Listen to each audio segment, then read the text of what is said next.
Iglesia, uno de los problemas, me atrevo a decir, que tenemos como cristianos para detectar cuando la salvación ha llegado a la vida de las personas, es que nos enfocamos en los frutos sin mirar la motivación detrás de ese fruto.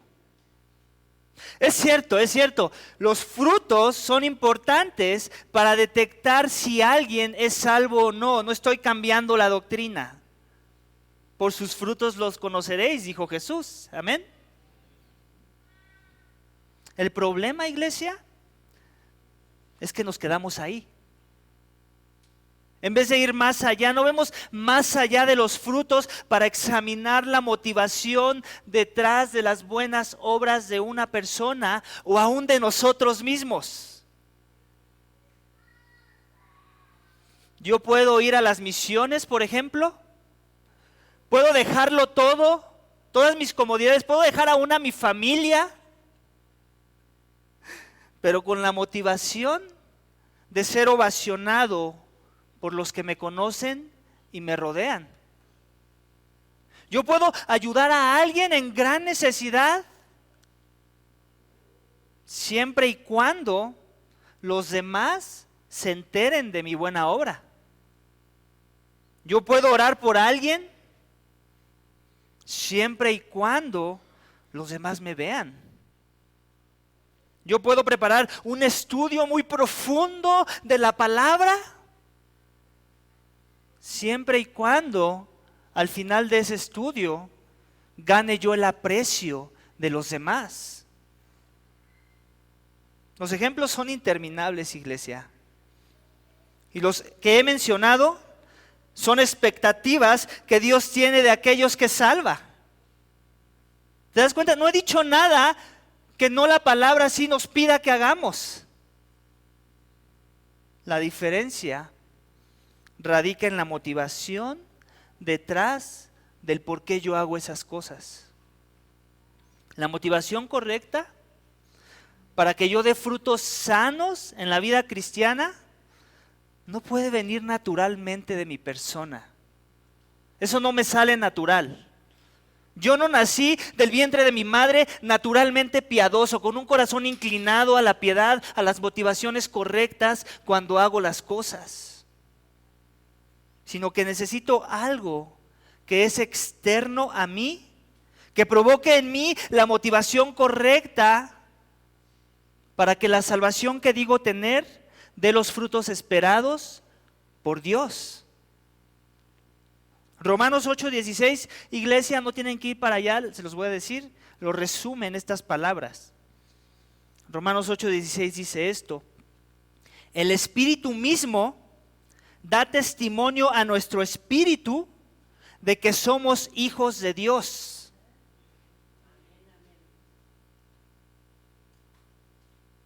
En eso se resume la salvación cristiana. De que el Espíritu mismo da testimonio a mi espíritu que soy un hijo de Dios. Y adivina qué, el testimonio no lo va a dar de manera audible. Así como que, Omar, eres hijo de Dios. No es así. Qué bueno que fuera así, ¿cierto? Sería más fácil identificar si en realidad soy un hijo de Dios o no. Es lo que produce el Espíritu en nuestros corazones. Es la motivación correcta que sucede cuando yo hago las cosas, que entonces testifica a mi persona y a los demás que yo soy un hijo del Dios Altísimo. La diferencia radica en el Espíritu. Cuando el Espíritu de Dios testifica que Él está detrás de toda buena obra que hago, entonces lo que yo haga para reflejar mi salvación en mi vida va a tener la motivación correcta. No porque vino de mí, sino porque el Espíritu Santo de Dios provoca eso en mí. El título de mi sermón esta mañana, iglesia, es este: la salvación de Dios la ofrece Jesús, pero la aplica su santo Espíritu. La salvación de Dios la ofrece Jesús, amén. Pero la aplica su Santo Espíritu. Hechos 8, 4 al 25 nos va a ayudar a identificar algunos aspectos de lo que pasa cuando la salvación ha llegado en verdad a mi vida y cómo el fruto de esa salvación se manifiesta con motivaciones correctas cuando en verdad tenemos al Espíritu Santo de Dios morando en nosotros. El primer aspecto lo vamos a encontrar en los pasajes de los versículos 4 al 8, así que pongan sus ojos en la Biblia para juntos leer esa porción de texto. Así que los que habían sido esparcidos iban predicando la palabra. Felipe, descendiendo a la ciudad de Samaria, les predicaba a Cristo. Y las multitudes unánimes prestaban atención a lo que Felipe decía al oír y ver las señales que hacía. Porque de muchos que tenían espíritus inmundos, estos salían de ellos gritando a gran voz, y muchos que habían sido paralíticos y cojos eran sanados. Y había gran regocijo en aquella ciudad. ¿Cierto o no, iglesia, que el problema con darle a nuestros hijos todo, o con resolverles todo en sus vidas, muchas de las veces, si no es que la mayoría de las veces, cae en la conclusión de que lejos de ayudarles, les hemos hecho daño? Y por eso es que se vuelven inútiles y fracasan muchas de las veces. Pues nunca les dejamos intentar resolver sus problemas ellos mismos. Muchas de las veces torcemos el amor que decimos tener hacia nuestros hijos y lejos de amarlos, les hacemos daño cuando esto sucede, amén. El Dios de la Biblia, iglesia, no es ese tipo de papá. Cuando Él salva a alguno de sus hijos, no le deja en una zona de confort, resolviéndole todos sus problemas, sino por el contrario, permite los problemas en nuestras vidas para que le busquemos y le obedezcamos. Ese es el Dios de la Biblia. Un Dios que en verdad nos ama. En la sección del texto que acabamos de leer, vemos ese ejemplo, donde Jesús ya había dado una instrucción, ¿recuerdan? Una instrucción muy clara que vemos desde el capítulo 1. Donde le dice a sus discípulos, ustedes serán mis testigos, y adivinen qué, no solamente aquí en Jerusalén, no solamente en las regiones aledañas como Judea, sino en Samaria y a los confines de la tierra. Una instrucción creo que muy clara, ¿cierto? No necesita interpretación. ¿Para qué? Para proclamar la salvación en su nombre. Para eso tenían que ser sus testigos. Me imagino que muchos de aquellos que habían comenzado a creer en Jesús, seguramente pensaron, ahorita el rey me va a enviar un carruaje, porque yo soy un hijo del rey, como muchos dicen por ahí, ¿cierto? Me tiene que enviar algún carruaje con una compañía real para yo ir a proclamar las buenas nuevas a otras regiones. Y eso sucede. Y eso pensamos cuando tenemos una mala teología, cuando creemos la falsa teología de la prosperidad que nos dice eso, que ahora tú mereces ser el consentido de Dios, porque por eso te adoptó, para consentirte. En el texto, iglesia, no vemos eso. Vemos que Dios no necesariamente es ese tipo de papá. En el contexto vemos que la muerte de Esteban desató una fuerte persecución en contra de la iglesia de esos días. Y llama la atención también que no fueron los apóstoles de Jesús quienes en primera instancia predicaban en las regiones que Jesús les ordenó. ¿Recuerdas? En el pasaje que vimos la semana pasada dice que los apóstoles se quedaron en Jerusalén. Y los que fueron esparcidos fueron los demás que habían creído. Los nuevos creyentes. El cristiano promedio, el amateur. No el gran teólogo. No esperemos, iglesia, a ser el apóstol Pablo para entonces sí hablar de Jesús, porque ¿sabes cuándo vas a predicar de Jesús a las personas? Nunca. Nunca, ni yo estaría aquí parado. ¿Quién tiene tanta habilidad para manejar la teología cristocéntrica como Cristo lo hacía o como el apóstol Pablo lo hacía? En versículo 2 vemos cómo es que Felipe, uno de los 7 que fueron escogidos, ¿recuerdas? Para servir las mesas, junto con el ahora difunto Esteban, descendió a la ciudad de Samaria para predicar a Cristo. Este Felipe no era el apóstol que no creía en Jesús y que tuvo que tocar el cuerpo de nuestro Señor para poder creer en la resurrección. El Felipe del que habla este texto es ese otro Felipe que fue elegido entre los otros 7 para servir mesas. Era un cristiano promedio, lo cual era fascinante, ¿cierto? Porque si recordamos el trasfondo histórico de los judíos y los samaritanos, ellos se odiaban a muerte. Los samaritanos eran esa versión torcida, hechiza de la religión judía.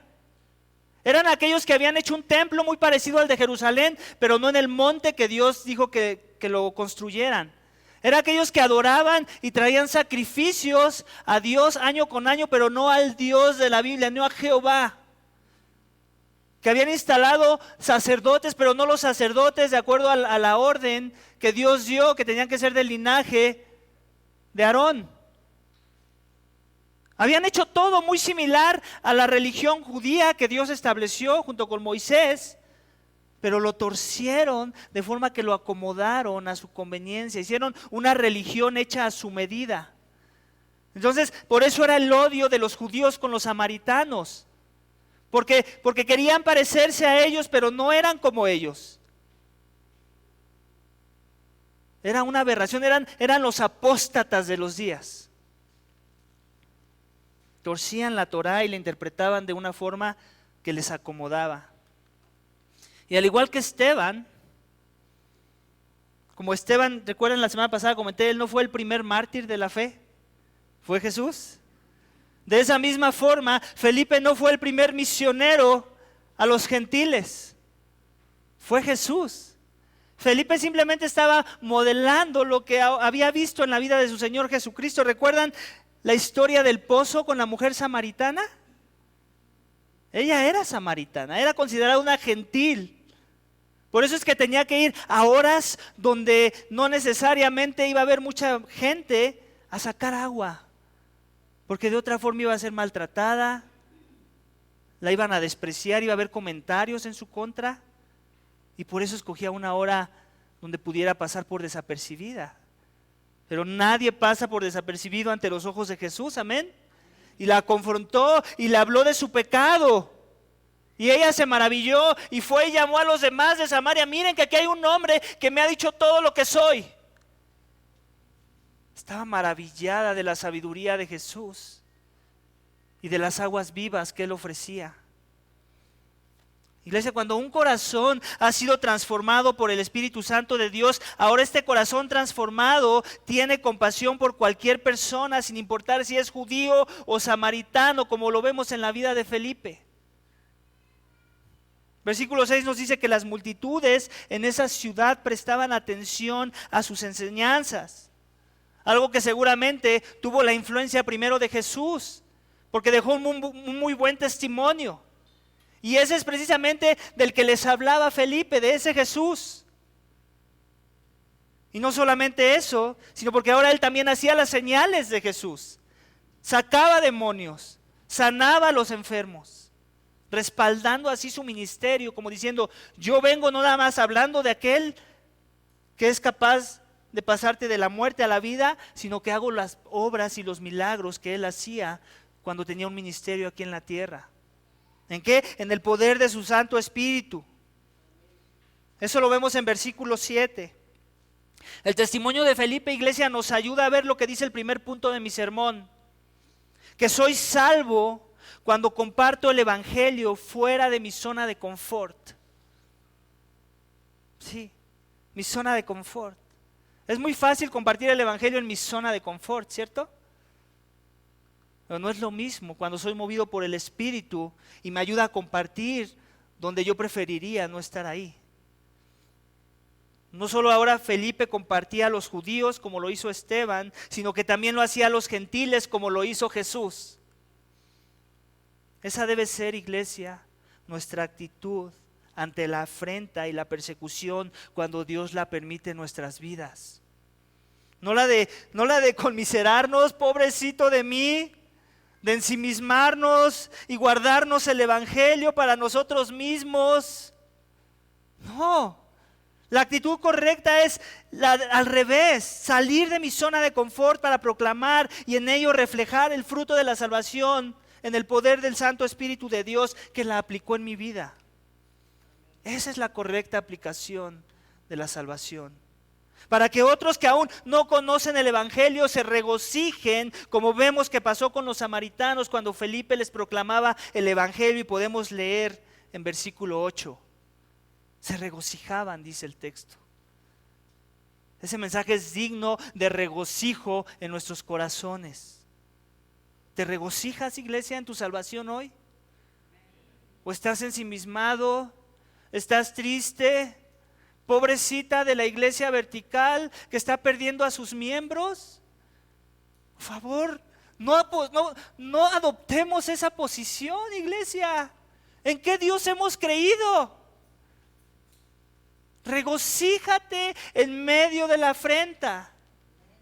Proclama, que eso te impulse a proclamar. Que la próxima vez que alguien venga con una idea de salir a proclamar, esto sea tu gasolina para decir, yo voy. No sé, pero yo voy. No sé, pero quiero aprender. Quiero estar ahí. Por lo menos quiero estar orando para que Dios prepare los corazones. Para que Dios dé de nuevo a los que sí van a abrir su boca hoy. Que eso sea tu gasolina, iglesia. Regocíjate. Regocíjate como lo hacía Felipe y la iglesia primitiva cuando fueron esparcidos a causa de la oposición. Regocíjate. Cree el texto. A eso venimos, ¿cierto? A creer lo que está escrito. Yo te reto a que te regocijes y no te ensimismes, no te conmiseres, porque eso no te va a llevar a ningún lugar sano, a ninguno. Cuando menos te des cuenta, ya vas a estar del lado de la oposición. Amén. Versículos 9 al 17, iglesia, pon tus ojos nuevamente en tu Biblia. Dice, y cierto hombre llamado Simón, hacía tiempo que estaba ejerciendo la magia en la ciudad y asombrando a la gente de Samaria, pretendiendo ser un gran personaje. Y todos, desde el menor hasta el mayor, le prestaban atención diciendo, este es el que se llama el gran poder de Dios. Le prestaban atención, por mucho tiempo los había asombrado con sus artes mágicas. Pero cuando creyeron a Felipe, que anunciaba las buenas nuevas del reino y el nombre de Cristo Jesús, se bautizaban tanto hombres como mujeres. Y aún Simón mismo creyó y después de bautizarse continuó con Felipe y estaba atónito al ver las señales y los grandes milagros que hacían. Cuando los apóstoles que estaban en Jerusalén oyeron que Samaria había recibido la palabra de Dios, les enviaron a Pedro y a Juan, quienes descendieron y oraron por ellos para que recibieran el Espíritu Santo. Pues todavía no había descendido sobre ninguno de ellos, solo habían sido bautizados en el nombre del Señor Jesús. Entonces les imponían las manos y recibían al Espíritu Santo. Iglesia, no sé si recuerdas una historia, si has escuchado o has leído en tu Biblia, en el libro del Éxodo, donde Moisés está enfrentando a Faraón, ¿recuerdas? Dios lo envía, le da un báculo, ¿sí, báculo se llama? ¿Cómo se llama? Su báculo, y le dice, pero ¿cómo va a saber Faraón que pues tú estás de mi lado, no? Dice, tranquilo. le da unas instrucciones y lanza su vara al suelo. Su vara se convierte en una serpiente y entonces Faraón que dice, tiempo de contienda, tiempo de competencias, y llama a sus magos, a sus hechiceros, a sus sacerdotes, quienes manejaban también la magia negra, y ellos tenían más varas porque eran más, y también las arrojan, ¿no? Y empieza la contienda. ¿Y el ganador quién fue? Ya sabemos la historia, la serpiente de Moisés. Entonces podemos ver cómo tanto Dios le da poder a sus ministros, pero también Satanás tiene poder y potestad para dar poder a sus ministros. Y esa es una imagen muy clara de la realidad espiritual detrás de los que se manejan o con Dios o con la oposición. Felipe, en su recorrido, iglesia, se encuentra con este personaje Simón, quien podríamos decir que es la versión actual de esos sacerdotes de Faraón. Versículo 9 nos dice que asombraba con su magia a los habitantes de Samaria, pretendiendo ser alguien grande entre ellos. Los impresionaba a tal grado que se llamaba a sí mismo el gran poder de Dios, como vemos en versículo 10. El gran poder de Dios. ¿Te imaginas la arrogancia de ese hombre? Llamarse a sí mismo díganme el gran poder de Dios. ¿Te imaginas qué arrogante sería que yo dijera esto esta mañana? Tú te pararías y saldrías de este lugar corriendo, ¿cierto? Pues eso era este Simón. Similar a lo que pasa cuando llega alguien a citarnos versículos de memoria y ya por automático lo ponemos en la categoría de hombre o mujer de Dios, ¿cierto? Nos dejamos impresionar rápidamente por ese tipo de cosas. O alguien que nos cuenta cómo es que hizo esta u otra obra de piedad y por automático lo relacionamos como alguien temeroso de Dios, compasivo como Dios. De esa misma forma, iglesia, los habitantes de Samaria eran engañados por este Simón el mago. Pero Felipe, iglesia, no solo tenía señales más poderosas, así como Moisés y su serpiente que era más poderosa que las del reino de las tinieblas, sino que predicaba un mensaje que era más asombroso que las artes mágicas de este Simón. Versículo 12 nos dice que los samaritanos creyeron a Felipe el mensaje que les predicaba, el cual venía acompañado de grandes señales y milagros. El mensaje, dice el texto, de las buenas nuevas del reino de Dios. Creo que es la primera vez que encontramos esa frase en el libro de Hechos. Las buenas nuevas del reino de Dios, las buenas noticias, las mejores noticias. No nada más sanaba enfermos, no nada más echaba fuera demonios, sino aparte tenía un mensaje que traía asombro a los corazones de las personas. El mensaje es este, iglesia. El mensaje que nos dice que somos inmundos de espíritu, que estamos paralíticos espiritualmente hablando, que estamos cojos espiritualmente hablando y que no tenemos la capacidad de dar pasos para agradar a Dios. Qué bonito mensaje. ¿Eso los asombraba de veras? El mensaje que nos dice que solo por fe en el nombre de Jesús se arregla mi inmundicia espiritual. Que soy sanado cuando he puesto mi fe y mi esperanza en Jesús. Cuando he entendido que mi lepra espiritual no puede ser sanada cuando Jesús me toca nada más. Jesús, el Hijo de Dios, escúchame bien, tuvo que derramar su sangre para que tu inmundicia y mi inmundicia fueran limpiadas y sanadas, ya que el solo tocarnos no era suficiente. Se requería un sacrificio muriendo por nuestros pecados en una cruz para tener la sanidad de mi alma. Ese era el mensaje. Los samaritanos entendieron que merecían la ira de Dios y la separación eterna de su presencia. Y es por eso que tuvo sentido en sus mentes reconocer el mensaje de Felipe, el mensaje de la salvación en la persona de Jesús, como las mejores noticias que el ser humano puede recibir. ¿Lo ves así? ¿Es el evangelio las mejores noticias o es algo más? o es el aumento en tu trabajo, o es la posición en tu trabajo, o es la escuela en la que te quedaste, o es los nuevos amigos que hiciste, o las nuevas vacaciones que estás planeando. ¿Cuáles son las mejores noticias? Lo que te asombra, lo que consume tu corazón, ¿es alguna de esas cosas o el mensaje de Felipe a los samaritanos? Porque no solo, escúchame esto, no solo les predicaba a un Mesías muriendo y pagando por sus pecados, sino que también les predicaba un Mesías resucitado con el poder que rompe las cadenas del pecado, el poder del Santo Espíritu de Dios. Este mensaje sí era motivo de asombro, iglesia, no la magia barata de Simón. Es por eso que se bautizaban tanto hombres como mujeres, como vemos en versículo 12. El bautismo era uno de los primeros señales de obediencia que tenía alguien cuando creía en Jesús. Era la confesión pública de la nueva fe que habían adoptado. Así que, ¿qué te asombra, iglesia, esta mañana? Si no es la salvación por medio de Jesús, que es por gracia, ¿cuál es tu motivo de asombro esta mañana?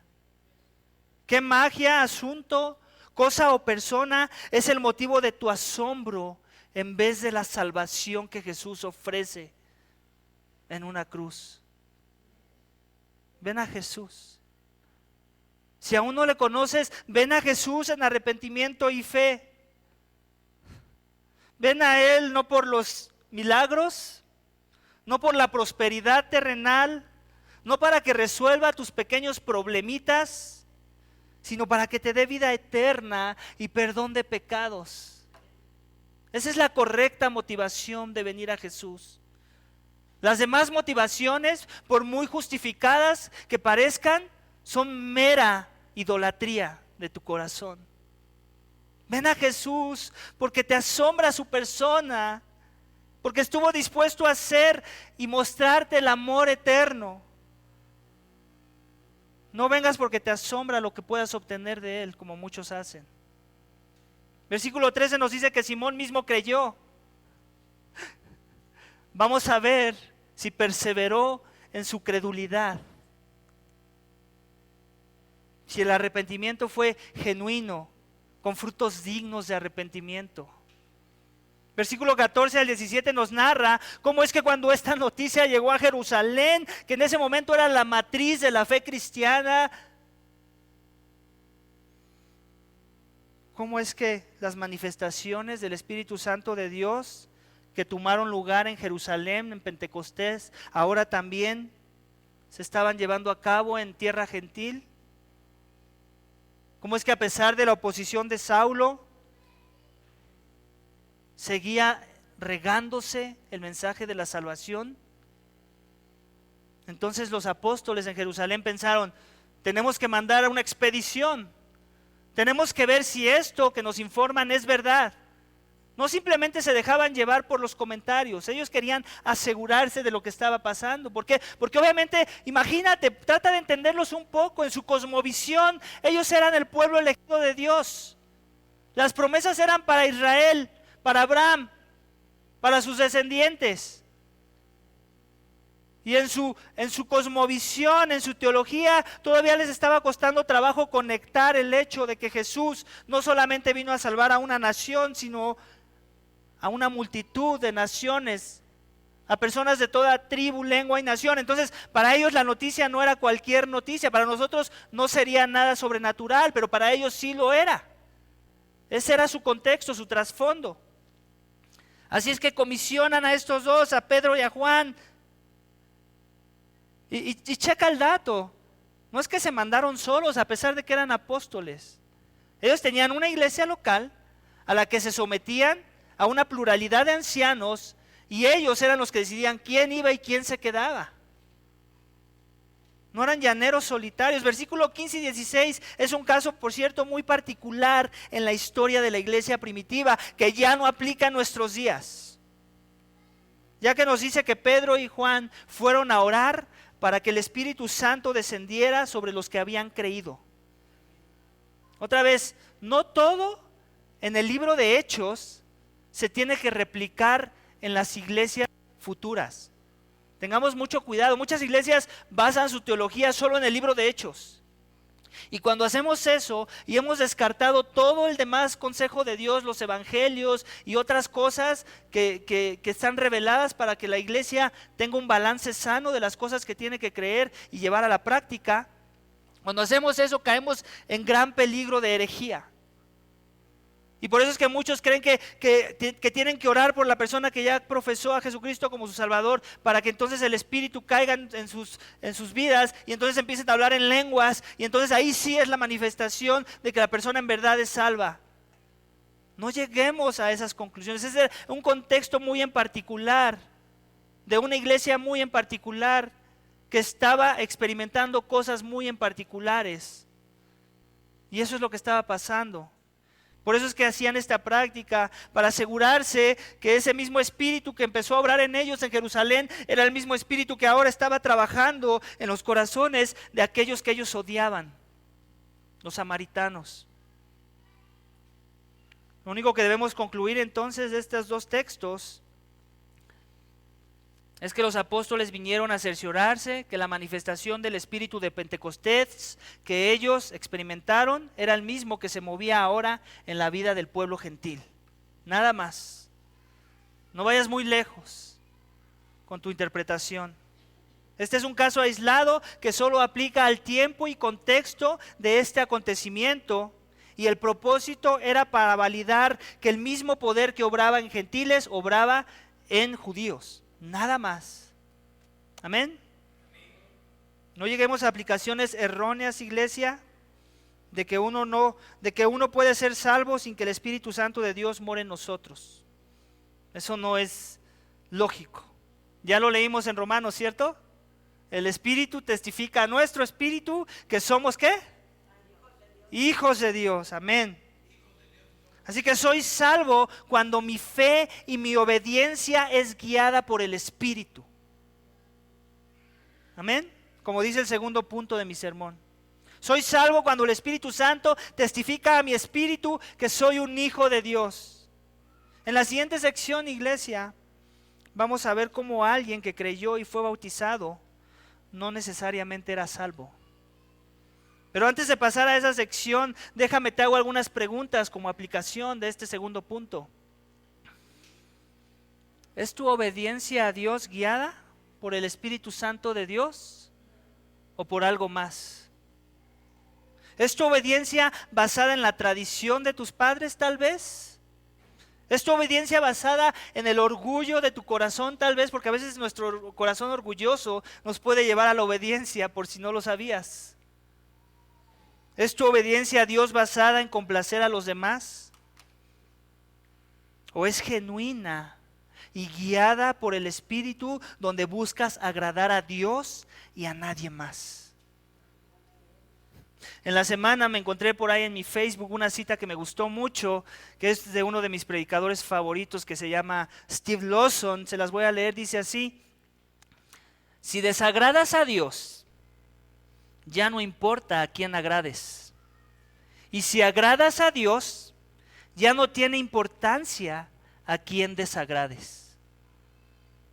Esta cita, iglesia, resume en esencia cuando alguien en verdad fue salvo por Dios. Esa es la postura de aquellos cuya fe y obediencia es guiada por el Espíritu. Agradar a Dios antes que a los hombres, como los apóstoles han venido predicando en nuestro texto de lo que llevamos de Hechos hasta el momento. ¿Recuerdan la pregunta? ¿A quién tenemos que agradar primero? ¿A los hombres o a Dios? No podemos agradar a los hombres. Tenemos que agradar primero a Dios. Y si eso les costaba sus vidas, estaban dispuestos a pagar el precio. Amén. Versículos 18 al 24, iglesia.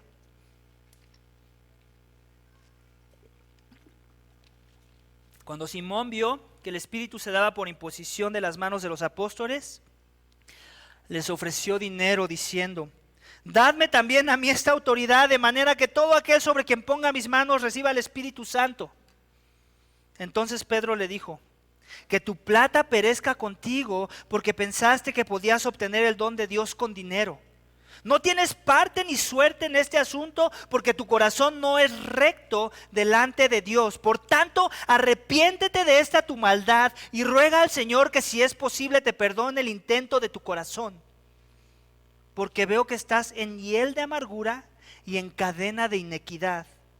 Pero Simón respondió y dijo: rogad vosotros al Señor por mí, porque no me sobrevenga nada de lo que habéis dicho. Pero para los que me conocen un poco, saben que yo soy amante de la tecnología. Y comúnmente soy muy tentado en que cuando sale algo nuevo que me gusta de tecnología, siempre estoy luchando en mi corazón si ahora tengo que comprar esa siguiente versión. Me pasa con los celulares, me pasa con las consolas de videojuego, me pasa con los dispositivos de audio. Es un mal hábito, yo lo sé. Y créanme que busco morir cada que puedo y que el Espíritu me lo permite a esas cosas. Simón el mago, iglesia, pensó que podía hacer algo muy similar a lo que yo hago con la tecnología. Pero él lo elevó a un nivel, tamaño ofensa a Dios, tamaño ofensa al Espíritu Santo de Dios que es Dios. Pensó que podía cambiar su magia negra por un poder más fuerte sin renunciar a las motivaciones incorrectas de su corazón que lo llevaron en primera instancia a buscar la magia negra. Simplemente quería actualizar su poder, ir por la siguiente versión. Versículo 18 nos dice que al ver la manifestación del Espíritu Santo por la imposición de manos de los apóstoles, les ofreció dinero. ¿Por qué creen que hizo esto? Porque su corazón era el mismo, no había cambiado. Aunque había creído el mensaje, ya leímos, ¿verdad? Que creyó el mensaje, aunque había dado algunos pasos de obediencia, como es el bautismo, eso no era suficiente para afirmar su salvación. La prueba está en la requisición que hizo a Pedro,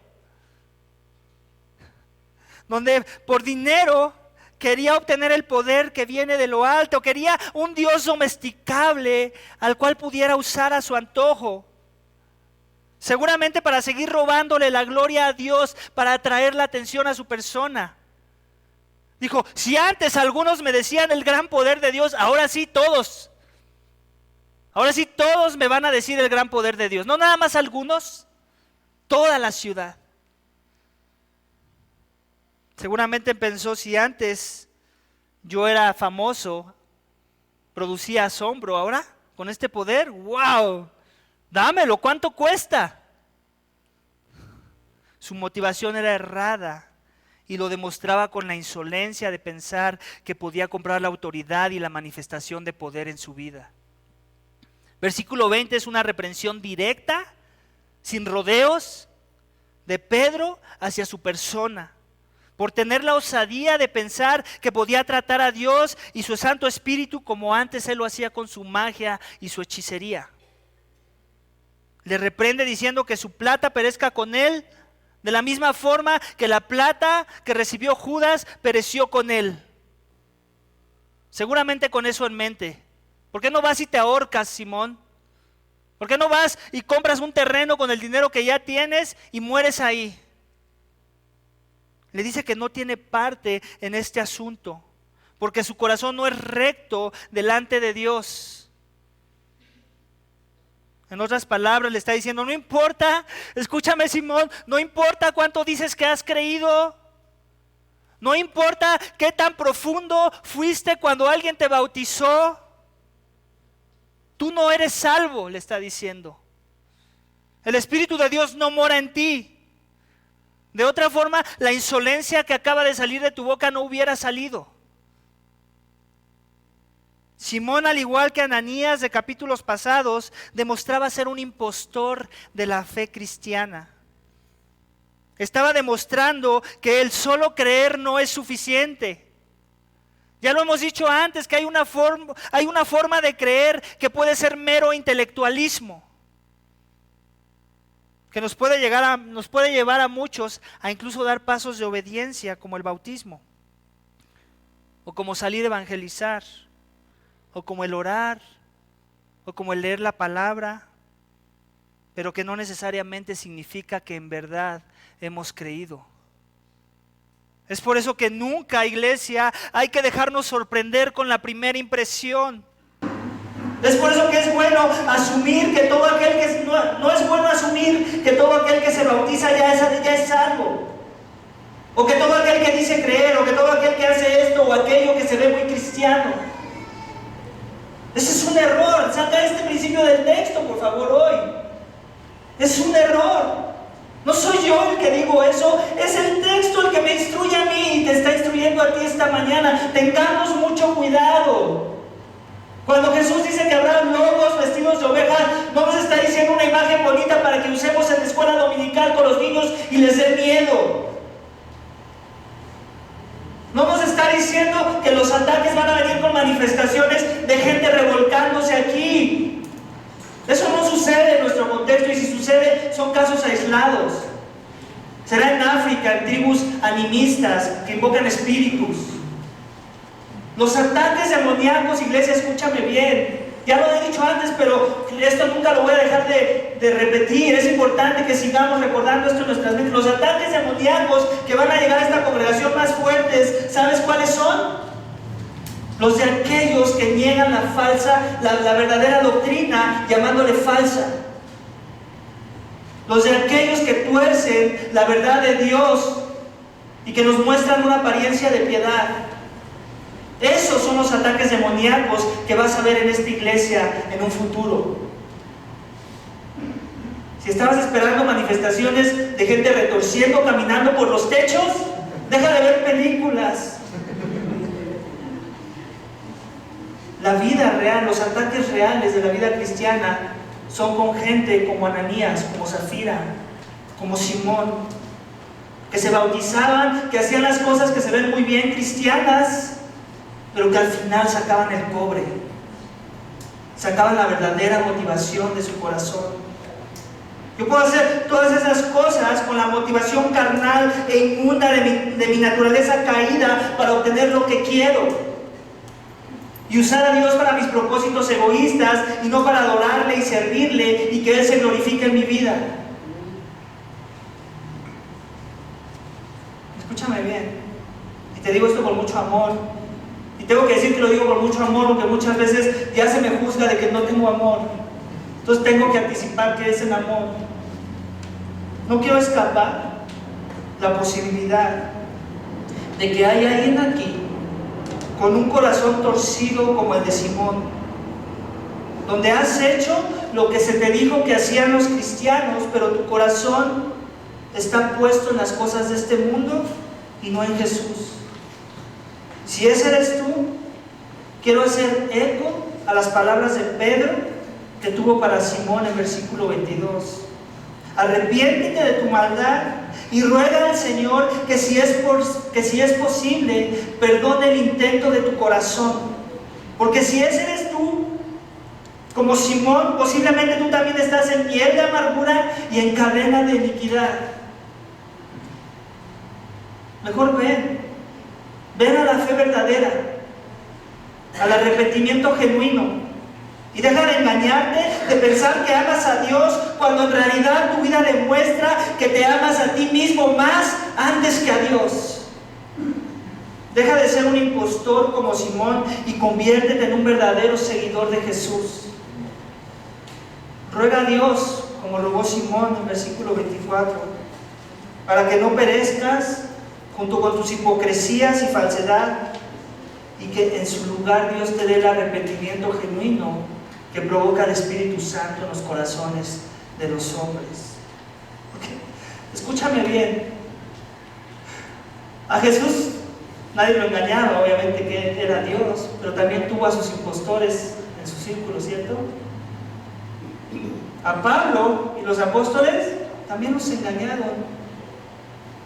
Yo asumo que yo voy a ser engañado. A nosotros nos vas a poder engañar por un tiempo, como ya ha pasado con algunos.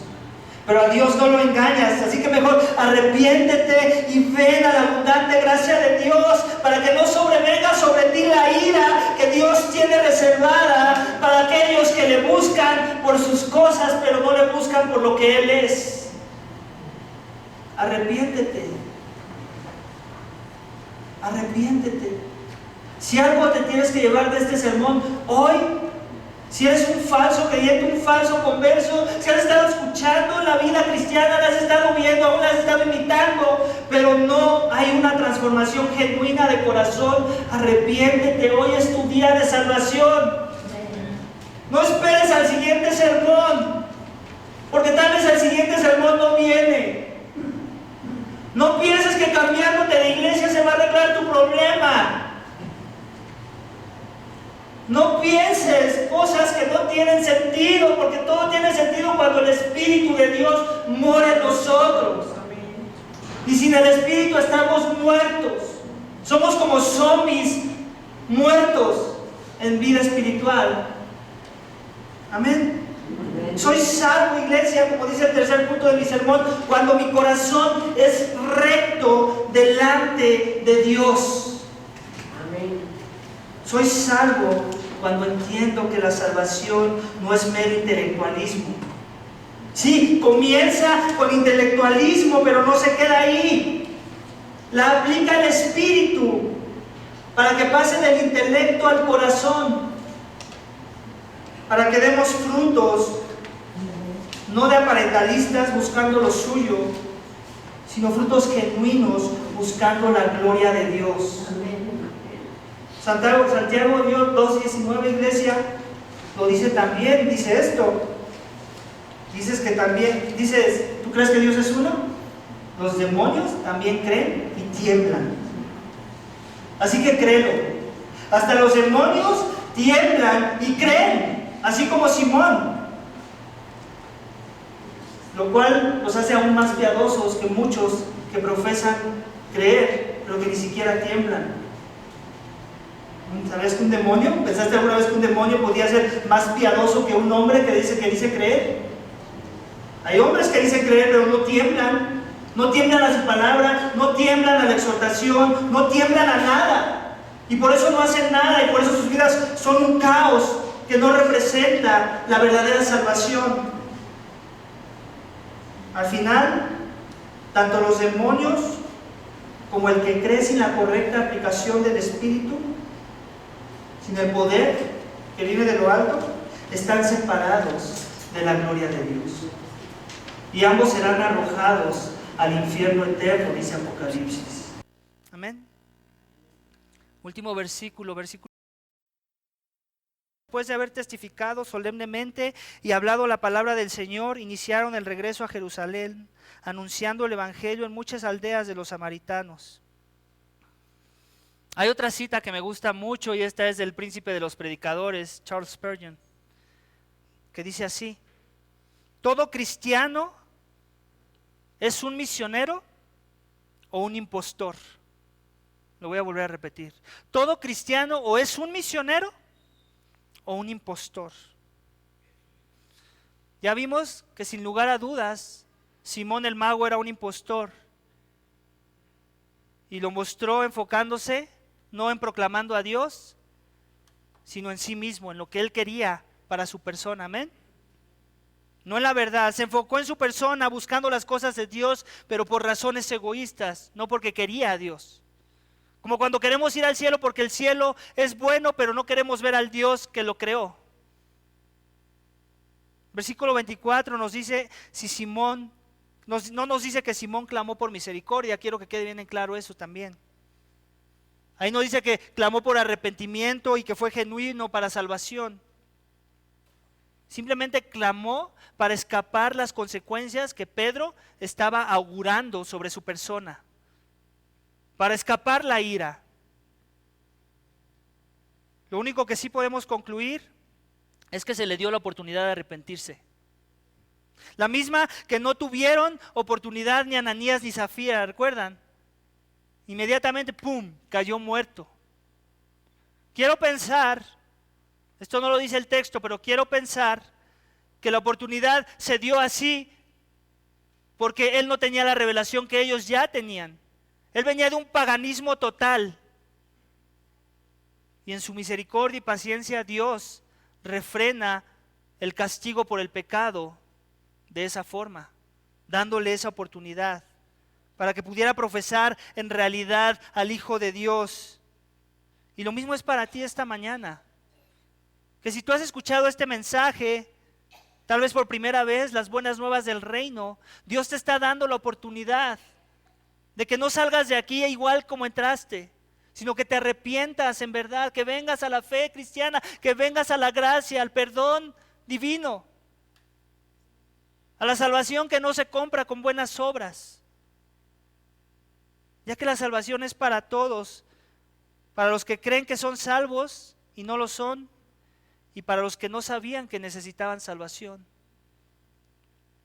Algo que es claro y que el doctor Lucas quiere que quede claro en esta sección es que Dios no hace acepción de personas cuando se refiere a la salvación.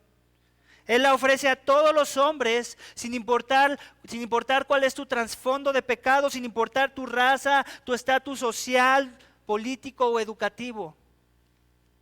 Los apóstoles comenzaban a entender eso y es por eso que hablaban en Samaria y enseñaban en las distintas aldeas de la misma ciudad.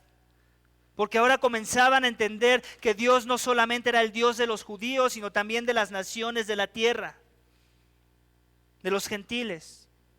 Cuando el Espíritu Santo hace la correcta aplicación de la fe que Jesús ofrece para salvar, los corazones de los hombres, de los suyos, son transformados para llevar el Evangelio aún a aquellos que pensamos que no lo merecen.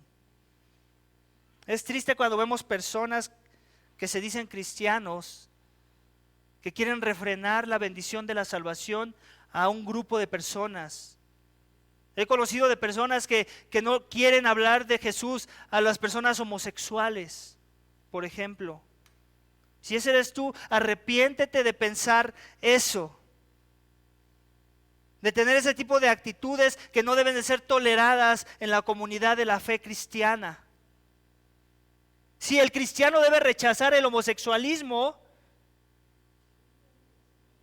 así como debe rechazar cualquier otro pecado como el que nosotros tenemos aún, el orgullo, la mentira, la malicia, los malos pensamientos, son igual de sucios e inmundos delante de los ojos de Dios. Rechacemos sí el pecado, pero nunca rechazar la posibilidad de que Dios quiera alcanzar a una lesbiana o a un homosexual con el Evangelio para cambiarlo y ayudarlo a morir a su pecado. Lo mismo que cualquier pecado. Todos los pecados son horrendos, ya dije, ante los ojos de Dios.